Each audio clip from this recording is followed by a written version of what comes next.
Pessoal, a gente continua nesse tema Trump, falando agora da questão comercial. Vou chamar aqui para conversar com a gente José Pimenta, especialista em economia internacional, doutor pela USP em relações internacionais, com ênfase em economia política internacional. Muito obrigado pela presença, José Pimenta. China indicou hoje que aceita negociar um novo acordo comercial com Trump. Trump já tinha falado aí, né, mostrado aí uma certa empatia em relação a esse tema.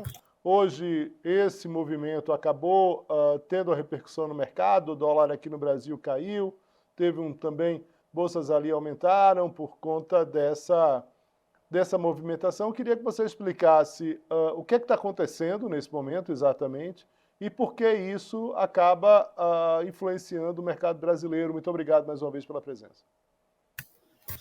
Olá, Léo, boa tarde a todos, os telespectadores.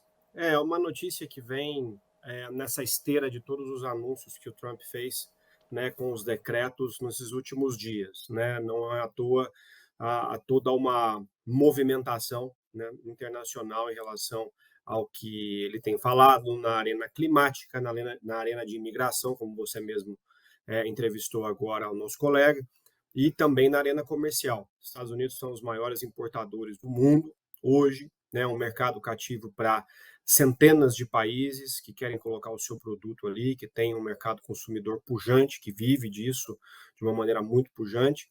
E é claro que quando o Trump anuncia, né, que vai aumentar as tarifas de maneira bilateral para alguns países, regional para outros, em 10%, 20%, 30%, tudo isso começa a gerar, de alguma forma, um certo nível de ansiedade em relação a como vai se comportar o comércio internacional. O comércio internacional, de via de regra, quando você tem previsibilidade nas ações, você permite com que o exportador, o produtor, ele planeje da montante a jusante da cadeia. Quando você começa a ter comunicações desse tipo, né, isso afeta a competitividade do produto na veia também, né? Uma tarifa de 10%, de 20%, de 30%. Então, essa resposta da China é justamente para tentar entender, para tentar sentar à mesa de alguma forma de negociações e tentar entender como vai ser o comportamento do presidente norte-americano em relação ao seu maior parceiro comercial, que é a China. Muito bem. E o que é que o Brasil tem a ver com isso, José Pimenta? Por que isso acaba claramente? Você já falou de alguma forma, mas que janelas de oportunidades aí a gente pode ter a partir disso? Certo. O Brasil hoje, tanto em relação ao PIB global quanto em relação ao comércio internacional, dispõe de uma fatia muito pequena, cerca de 2%. Isso varia muito quando você olha os dados, né? Qual que é a questão, Show? Estados Unidos, Brasil é um grande parceiro comercial, a China é um grande parceiro comercial do Brasil, e os Estados Unidos também são um grande parceiro comercial do Brasil. Estão sempre aparecendo ali, junto com a Argentina, entre os top 3, com uma certa variação nos últimos 10 anos, se a gente olhar assim. Então, é óbvio que qualquer alteração em relação à dinâmica comercial que envolva Estados Unidos e China pode ter respingos aqui no Brasil em relação a possíveis oportunidades, uma vez que você tem ali possível, né, aumento de tarifa e aquele produto não passe mais a entrar, né, transfronteiriçamente em relação a um ou outro player, o Brasil pode, né, a gente tem que olhar de uma maneira muito cuidadosa, oportunidades pontuais em ambos os mercados, mas sobretudo China, porque Estados Unidos exportam produtos agrícolas para a China, para o Sudeste Asiático como um todo, mas note que a China também exporta vários produtos manufaturados para os Estados Unidos. Então, para tentar amenizar de alguma forma a guerra comercial que já existe, né? Os Estados Unidos têm tarifas elevadas para alguns produtos chineses já faz muito tempo, né? O Brasil tem que ficar de olho porque, eventualmente, se houver a possibilidade de uma demanda específica, seja na China, nos Estados Unidos, ou, obviamente, no Sudeste Asiático, ou qualquer outro país que vai ter, de alguma forma, algum respingo nesse tipo de ação, o Brasil pode suprir e pode vir a suprir qualquer demanda externa. Vamos lá. Te pergunto o seguinte, Zé Pimenta, aqui para a gente já ir para encerrando aqui essa entrevista, de certa forma, se imaginou nessas primeiras horas do Trump que ele pudesse ter uma ação mais forte em relação a própria a economia. Ele ficou ali muito com alguns discursos, aquelas polêmicas, né? Algumas polêmicas ali, inclusive, envolvendo ali integrantes do governo Trump, como o próprio Musk, mas de qualquer forma se esperava uma ação mais efetiva dele em relação à questão econômica. Qual era essa expectativa? Por que isso de alguma forma foi frustrado? E o que é que pode vir por aí para que você possa ter um reflexo nos mercados e, mais uma vez, no mercado brasileiro? Excelente pergunta, Léo.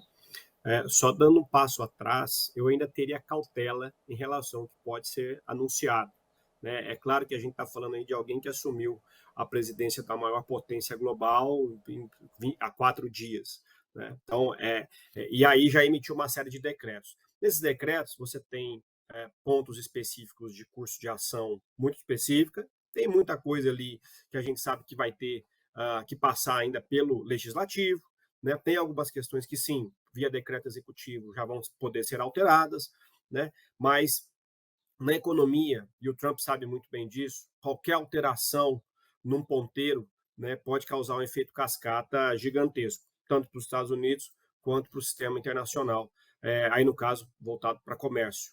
Né? Então, é claro que, se você olha os decretos, como os executive orders, né, do presidente Trump, aí no ato mesmo da sua posse, logo após a sua posse, você vai ter ali alguns pontos relacionados à economia verde, a veículos elétricos, que já podem entrar, pelo menos, se não em vigor, num debate com o legislativo em relação ao que pode avançar ou não. A vontade do presidente está colocada. Se isso vai se transformar, até alguns analistas norte-americanos de grandes veículos de comunicação norte-americanos estão falando muito sobre isso. Olha, muito do que foi anunciado ali vai ter que passar ainda, de alguma forma, por uma esteira até no legislativo. Os estados, né? A gente sabe que os Estados Unidos têm mais 50, tem 50 estados que cada um tem a sua própria maneira de legislar sobre temas diferentes. Vários estão se beneficiando de acordo de políticas verdes, de mudança de matriz produtiva, né? Então, a questão do petróleo também, né? Não é porque foi assinado algo ali que imediatamente vai começar a perfurar mais pós de petróleo, né? Então, assim, isso há uma questão política em curso, mas há também uma decisão de negócio, que as empresas têm que olhar para isso e falar, faz sentido para mim ou não faz, com os pesos políticos disso. Então, eu acho que os próximos 3 meses aí vão, de alguma forma, dizer o ritmo desses tipos de ação. Onde que o Trump vai forçar mais a mão? Vai ser mais em imigração? Vai ser mais em agricultura? Vai ser mais em política comercial? Né? Ele já deu alguns pitacos ali, alguns direcionamentos na sua posse. Mas até que ponto isso vai se tornar medida concreta, cenas dos próximos capítulos aí para a gente acompanhar e entender melhor. Uma questão rapidamente aqui que eu não deixo. Você falou do petróleo, a gente está relacionado claramente à declaração do Trump falando sobre o reforço, o apoio em relação ao próprio, né, à própria produção, algo que vai, como você mesmo disse, né, de encontro a essa questão de energia alternativa. Isso impacta muito claramente empresas norte-americanas e eu queria saber o que é que pode impactar para empresas brasileiras. E eu falo não só a Petrobras, mas eu queria falar sobre você, sobre a Petrobras, mas também empresas que não necessariamente têm a ver diretamente com o petróleo, mas que podem ser impactadas, como, por exemplo, uma Vale do Rio Doce, empresas maiores aqui no Brasil. Rapidamente aqui, só para a gente fechar, Pimenta, por favor. Claro, claro. Não quando a gente olha para commodities, né? A gente tem que olhar, saindo não só petróleo, mas qualquer mudança em termos de política comercial, política produtiva do Trump, necessariamente vai ter que tocar em commodities que tem aí o Brasil também como um grande player. A gente está falando de soja, de milho, de etanol, de petróleo especificamente e combustíveis, né, derivados. Então, obviamente, que qualquer mudança, os Estados Unidos como um grande player que qualquer mudança vai se produzir mais, tá? Vai se produzir quanto mais? Qual que é o planejamento disso? O que isso vai gerar de efeito no preço internacional dessa commodity tendo mais disponibilidade? Tudo isso está sendo visto pelas empresas multinacionais para entender cenários. As empresas multinacionais trabalham totalmente com cenários, previsão, planejamento estratégico, 5, 10, 15 anos, e cenários para mitigar qualquer risco. Não há dúvida que com esse tipo de mensagem do Trump, não só em relação ao petróleo, mas em relação a todas as outras commodities e a política comercial, as empresas já começam a olhar para eventuais cenários. É aumento tarifário? É barragem de exportações?